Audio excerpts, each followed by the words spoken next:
Hello students, कैसे हैं आप सब। स्वागत है आपका मेरे YouTube channel NCERT maths classes पे। प्रीवियस वीडियो में अपन ने एक्सरसाइज 13.3 कंप्लीट की थी। आज के चैप्टर में अपन क्लास 10th एनसीईआरटी मैथ्स में चैप्टर नंबर 13 में एक्सरसाइज नंबर 13.4 का इंट्रो पार्ट पढ़ने वाले हैं। हेडिंग मैंने आपको सामने लिख रखी है कि हेडिंग क्या है, हमारा टॉपिक क्या है, शंकु का छिन्नक। पहले देखो छिन्नक होता क्या है। देखो मान लो कोई शंकु है यूं,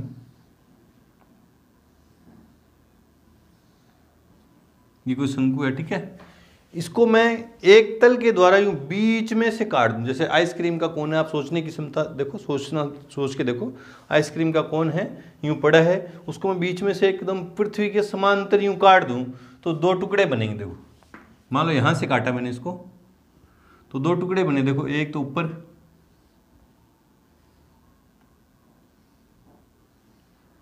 है ना, एक ये नीचे वाला टुकड़ा।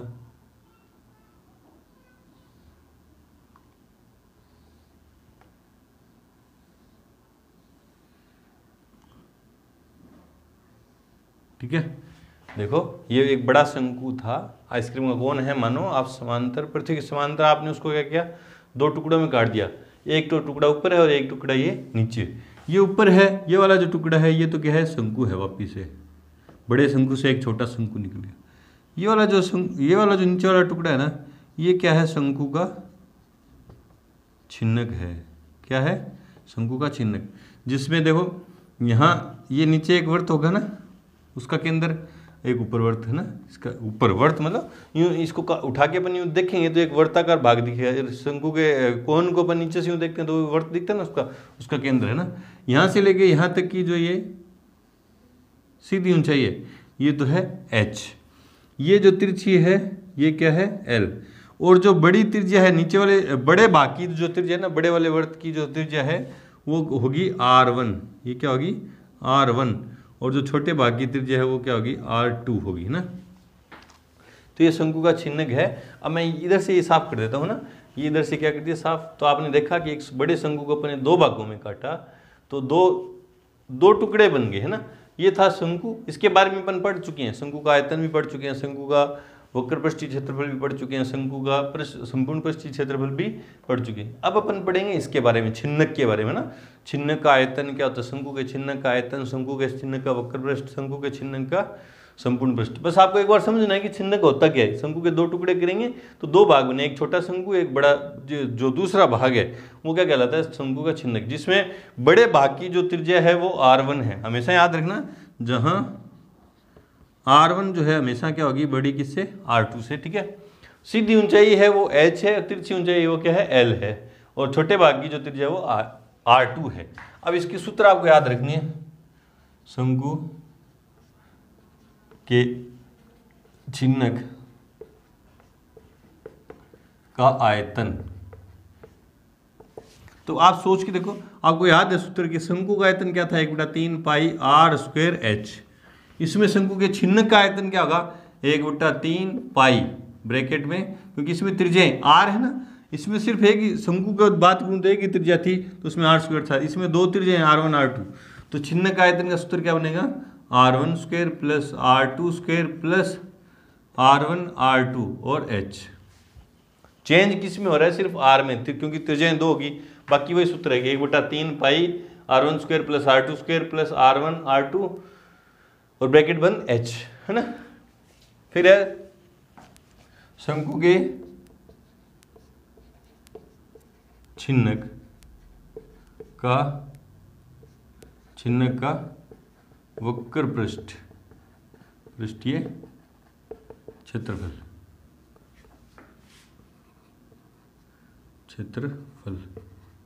शंकु का वक्र पृष्ठ क्या था, पाई r1 था, तो इसका क्या होगा, पाई r1 प्लस r2 l, ठीक है।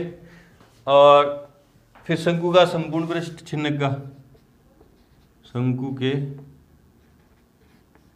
छिन्नक का संपूर्ण पृष्ठीय क्षेत्रफल। अब देखो ये जो छिन्नक है इसके जो ये जो चारों न नीचे ढक्कन है न ऊपर ढक्कन है ना, साइडों वाला जो क्षेत्रफल है वो वक्र पृष्ठ है, और वक्र पृष्ठ का क्षेत्रफल क्या होगा, पाई r1 प्लस r2 ब्रैकेट में l।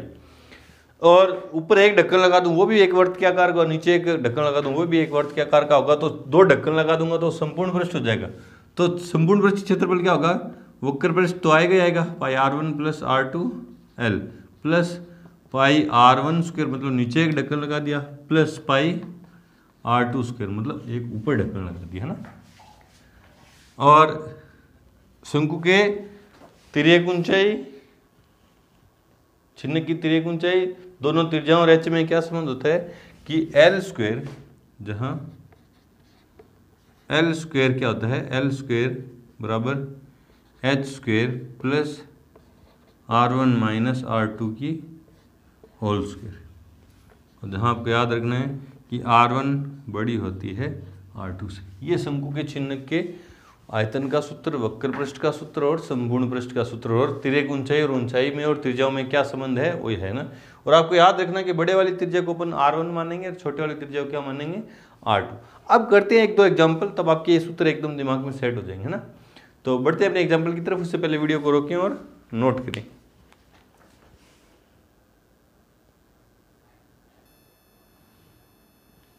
एग्जाम्पल नंबर 12 है कि एक शंकु का छिन्नक जो 45 सेमी ऊंचा है, मतलब छिन्नक की ऊंचाई दे दी है ना।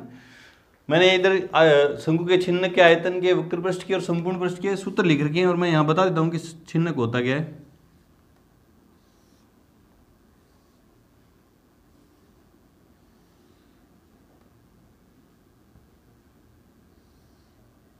ये एच है, तिरछी वाली एल है, बड़ी वाली त्रिज्या r1 और छोटी त्रिज्या के r2, ठीक है। ये छिन्नक है और ये सूत्र है।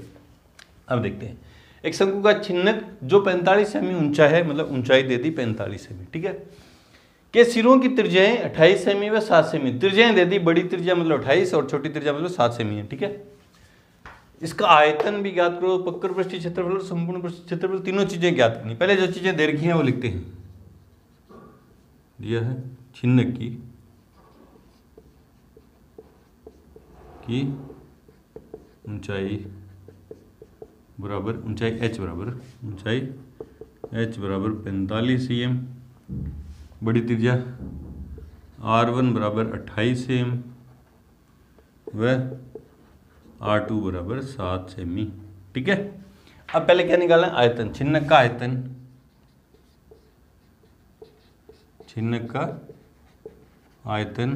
पहले सूत्र लिखो, आपको याद रहेगा सूत्र, वो मैंने लिख रखा है, 1/3 पाई r1 square plus r2 square plus r1 r2 और h मान रख दो, 1/3 इंटू 22/7 r1 स्क्वायर मतलब 28 की स्क्वायर,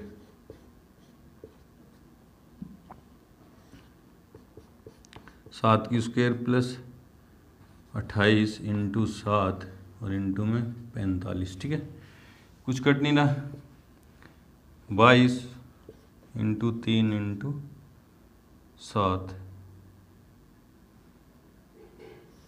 28 को 28 से गुणा किया, 28 इंटू 28, 8 8 64, 8 दूनी 16, 6 22, 8 दूनी 16, 2 दूनी 4 1 5, 4 8, 784, 784 प्लस 7 की स्क्वायर 49 प्लस 7 8 56,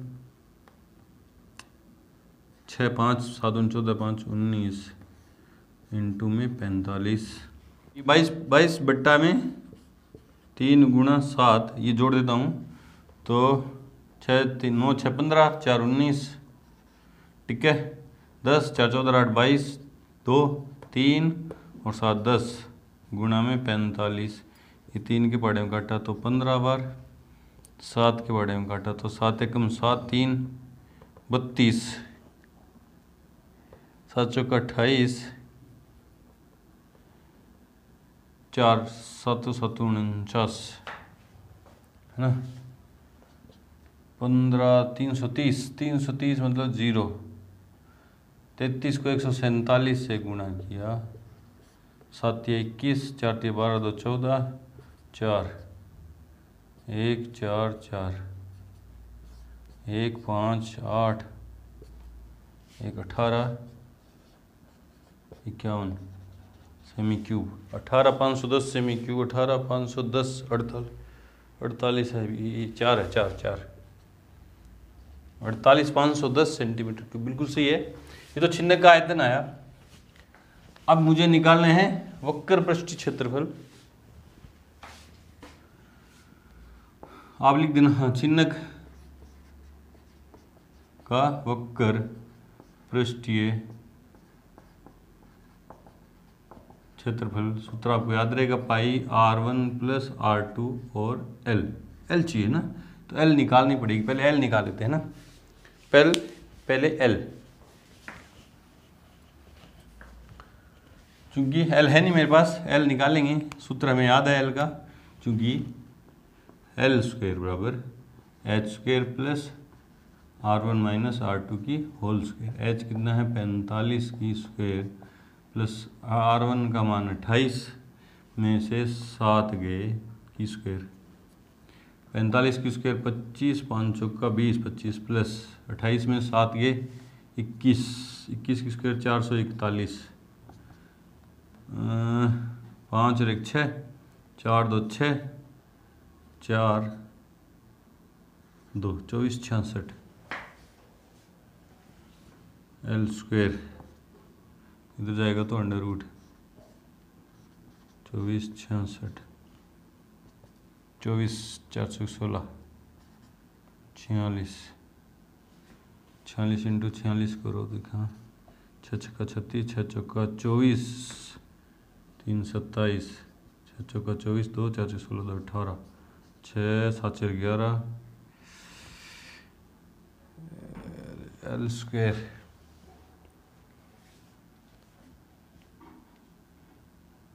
48 18 64 3 6 7 7 49 9 81 24 66 का अंडर रूट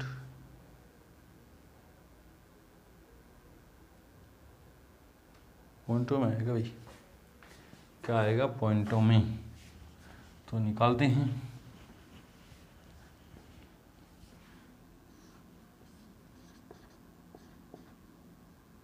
चार, पहले मैंने सोचा सीधा इसलिए लिखा, मैंने सोचा पूरा पूरा आएगा, लेकिन इसका पूरा पूरा अंडर रूट नहीं आएगा।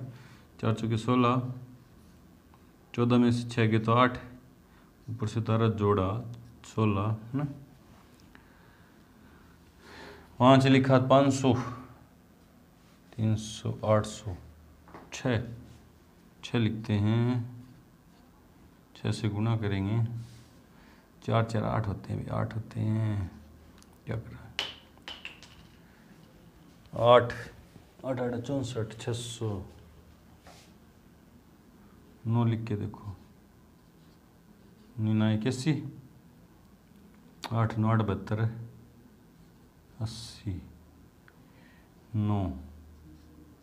9 लिखेंगे तो 9 जोड़ेंगे, 9 81 9 8 72 80, 801 5 6 पॉइंट लगाई, 00 उतारा, 9 9 18 9, तो मैं लिख देता हूँ ना, सीधा लिख देता हूँ देख के, 49.65 49.65। अब इसके पीछे 6 लिखेंगे तो 6 से गुणा करेंगे, थोड़ा बड़ा प्रोसेस है। वर्गमूल निकालना आपको आता है, L आई गया। अब वक्र पृष्ठ का क्षेत्रफल लगा देंगे, संपूर्ण पृष्ठ आप खुद से निकाल देना है, इसलिए वक्र पृष्ठीय क्षेत्रफल बराबर पाई r1 प्लस r2 L। पाई का मान 22/7, r1 का मान 28 प्लस 7 इंटू 49.65, 22/7 गुणा 28 7 35 इंटू 49.65, 5 बार 22 पंजे 110 गुणा 49 65 बट्टा में 100, 1 0 से 1 0 काट दी, 11 पंजे 55, 5 11 छक्का 66 और 5 71, 7 11 106 10 44 10 54, एक अंक छोड़ के पॉइंट लगा बटा में 10 54 61.5 सेमी स्क्वायर। गणना है भैया, देखते हैं। वक्र पृष्ठीय क्षेत्रफल 61.5 बिल्कुल सही है। चिन्ह का संपूर्ण पृष्ठीय क्षेत्रफल आप खुद से कर देंगे ऐसे गणना करके ना। वक्र पृष्ठीय क्षेत्रफल आई क्या, पाई r1 square plus r2 square, ये दोनों जोड़ के इसमें जोड़ देंगे तो आपका आंसर आ जाएगा ना। ये सूत्र देखो, संपूर्ण पृष्ठ में पाई r1 प्लस r2l, तो वक्र पृष्ठ तो आएगा आपका ये रहा। आपको क्या करना है, पाई r1 स्क्वायर निकालना है प्लस पाई r2 स्क्वायर निकालना है और इनको जोड़ देंगे तो अपना संपूर्ण पृष्ठीय क्षेत्रफल आ जाएगा। बढ़ते अपने एग्जाम्पल नंबर 13 की तरफ। उससे पहले वीडियो को रोकें और नोट करें।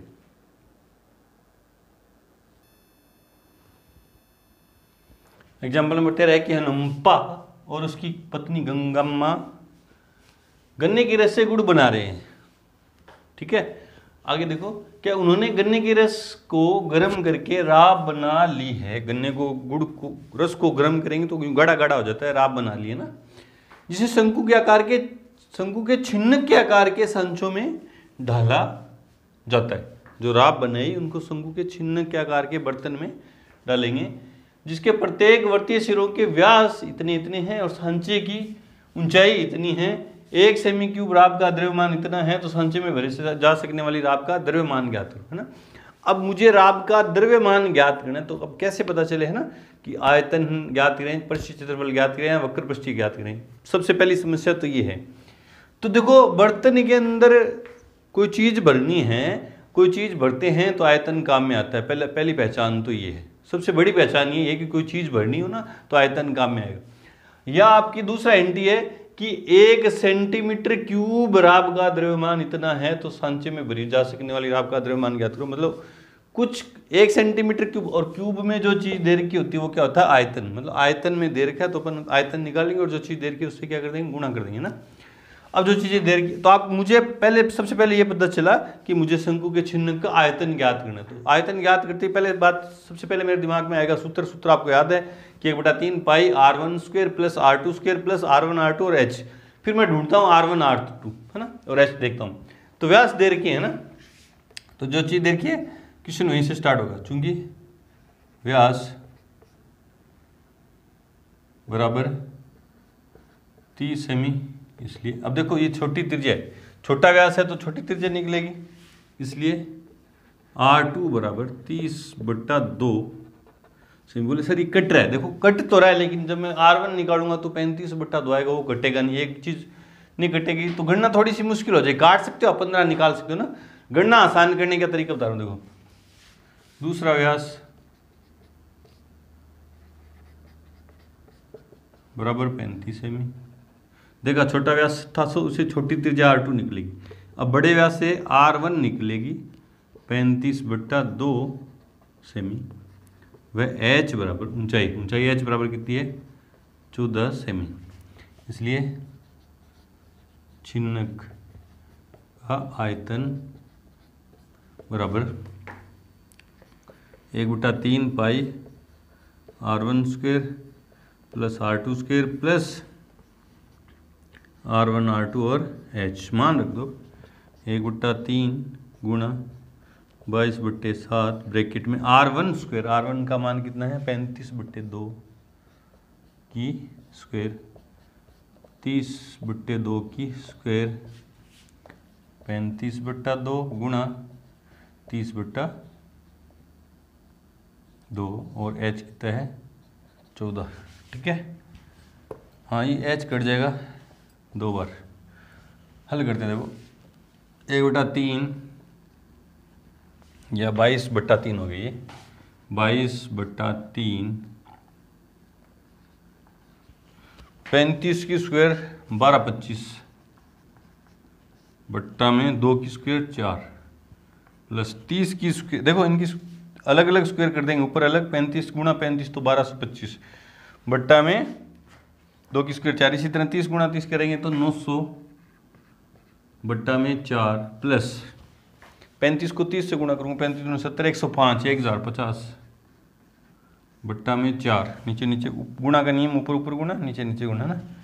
और बाहर क्या है 2। अब देखो लघुत्तम लेना आसान है ना, 22/3 लघुत्तम आया 4, 1225 प्लस 900 प्लस 1050 इंटू 2, ये 2। तो ये जोड़ेंगे देखो 22/3 गुणा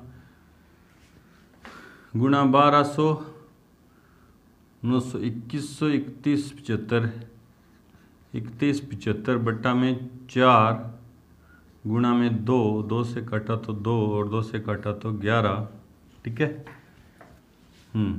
11 5 55, 11 7 77, 5 82, 8 11 8 19, 55, ठीक है। 5 11 7 77, 5 82, 8 11 8 19, 1 11 33 और 1 34 बट्टा में 3 5 7 16 24 33, कट नहीं रहा कुछ, ये सेमी क्यूब है ना, ये आयतन आ गया, क्योंकि एक सेमी क्यूब का द्रव्यमान बराबर 1.2 ग्राम, इसलिए कुल द्रव्यमान बराबर 34,925 बट्टा में 3 गुणा पॉइंट हटाऊंगा तो 12/10 काटा तो 4, 4 से काटा तो 4 से गुणा किया 5 का 20, 2 4 दूनी 8 2 10, ठीक है। असल 1 9 चौका 36 और 1 37, 3 4 16 3 19,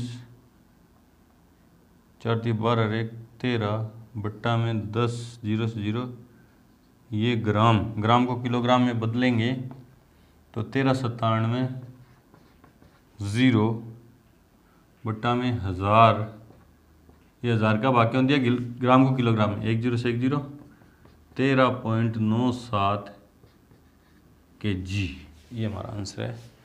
कितने kg देखते हैं, 13.97 kg, और लगभग में उसने दे रखा 14 kg, ठीक है, बिल्कुल सही आंसर है। बढ़ते हैं एग्जाम्पल नंबर 14 की तरफ। उससे पहले वीडियो को रोकें और नोट करें। एग्जाम्पल नंबर 14 है, काफ़ी बड़ा क्वेश्चन है तो मैंने लिखा नहीं, आपके पास किताब है, आप उसमें पढ़ो। देखो मैं लिख रहा हूँ तो बता रहा हूँ आपको।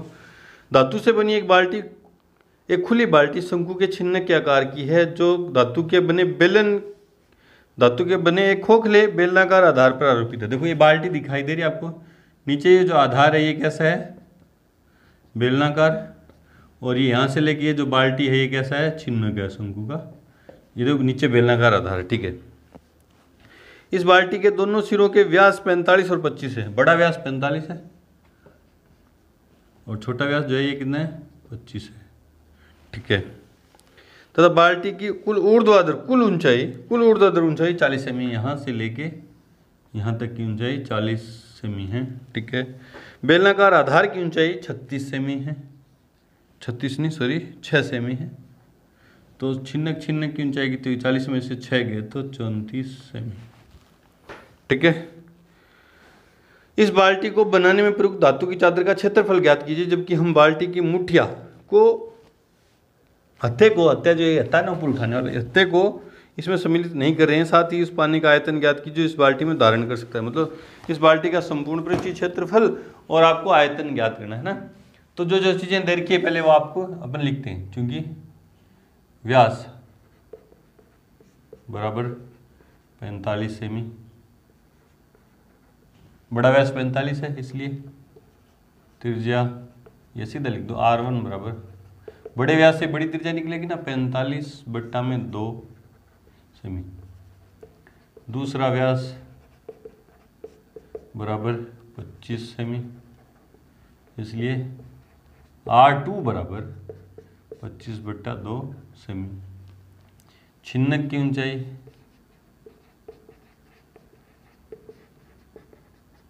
H बराबर 40 - 6 तो 34 सेमी। बेलन की H डैश मान लेता हूँ या कैपिटल H मान लेता हूँ बेलन वाले को। बेलन की H बराबर कितनी है, 6 सेमी। और बेलन की जो त्रिज्या है वही, ये जो छिन्नक की छोटे वाली त्रिज्या होगी वही बेलन की त्रिज्या होगी ना।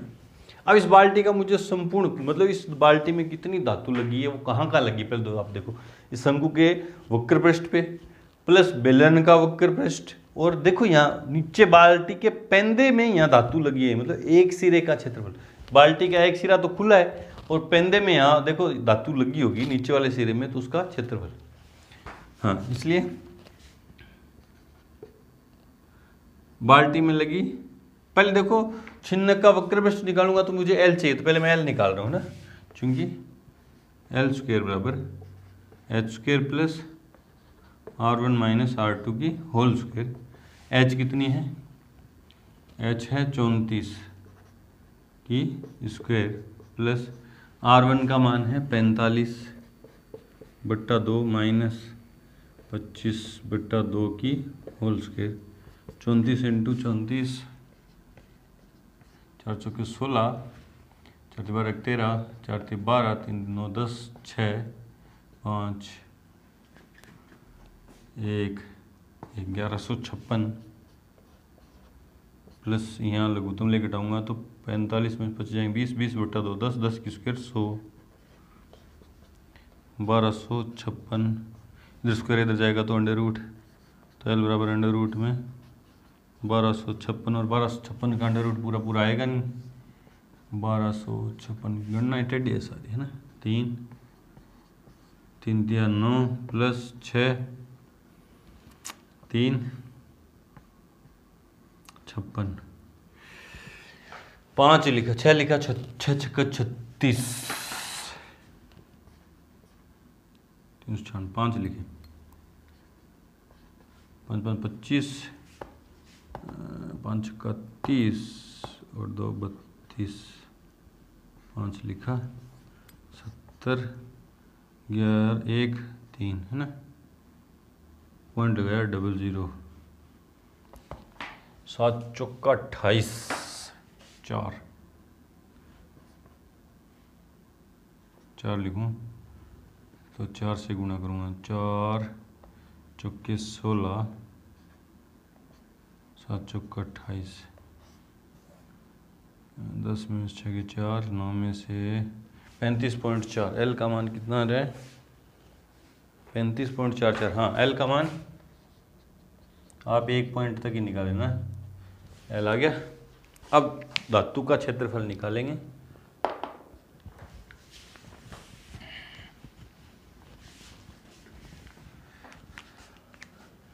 बाल्टी में लगी धातु का क्षेत्रफल बराबर छिन्नक का वक्र पृष्ठ प्लस बेलन का वक्र पृष्ठ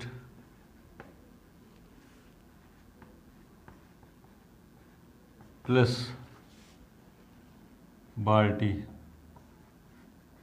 के आधार का क्षेत्रफल। अब छिन्नक का वक्र पृष्ठ क्या होता है, पाई R1 प्लस R2 L। बेलन का वक्र पृष्ठ 2 पाई R और R2H, है ना, कैपिटल H, प्लस बाल्टी के आधार का, आधार भी यहाँ है ना, तो छोटी त्रिज्या काम में आएगी, तो पाई R2 स्क्वायर। मान रख दो, पाई कॉमन ले लो, देखो पाई कॉमन ले लेंगे तो पाई ब्रैकेट में क्या बचेगा, R1 plus R2 L plus 2 R2H plus R2 की स्क्वायर। अब मान रख दो, पाई का मान 22/7, R1 प्लस R2 45/2 50, 70/2 35 गुना L कितनी है 35.4 प्लस 2 इंटू, देखो R1 और R2 को मैंने जोड़ के सीधा 35 लिख दिया ना, 2 इंटू R2 कितनी है 25/2 गुना में H किसका, ये किसका, बेलन का। बेलन का H कितना है 6 प्लस R2 स्क्वायर। R2 कितनी है 25/2 की होल स्क्वायर।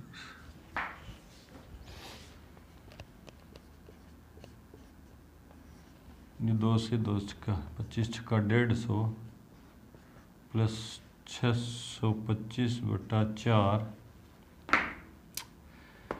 35 को 35.4 से करेंगे 5 का 20 25 2 27 5 15 2 17 4 12 5 15 1 16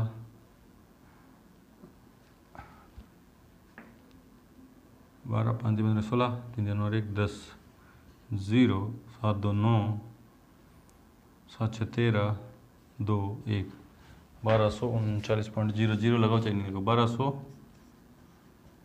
1239 बटा में 1 बटा में 1 भाग दे देते हैं ना, देखो तुम लेना टेढ़ा काम हो जाएगा। तो 22/7 ब्रैकेट में इन दोनों को जोड़ दिया 9 और 0 9 5 3 8 और 2 1 3 1 625 में 4 से डिवाइड किया तो 2 दूनी 4 125 31 25 4 एकम 4 2 5 चौका 20 25 6 चौका 24 4 दूनी 8 5 22/7.25 गुणा में जाएंगे ना 9 6 15 8 5 13 14 4 1 गुणा थोड़ा सा आंसर देख के लिखते हैं।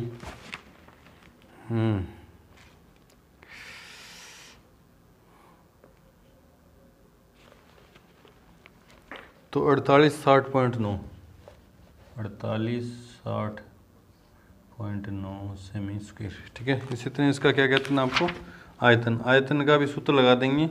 आयतन का सूत्र आपको याद है, सीधा लगाएंगे और आंसर आ जाएगा, है ना। गणना थोड़ी सी पेपर में जो क्वेश्चन आएगा इतनी लंबी गणना नहीं आएगी, सीधे सीधे काटा पीटी वाले क्वेश्चन आ जाएंगे। तो यहाँ पे आके हमारा एक्सरसाइज 13.4 का इंट्रो पार्ट खत्म हुआ। मिलते हैं अपनी एक्सरसाइज 13.4 के साथ, तब तक के लिए गुड लक, थैंक यू।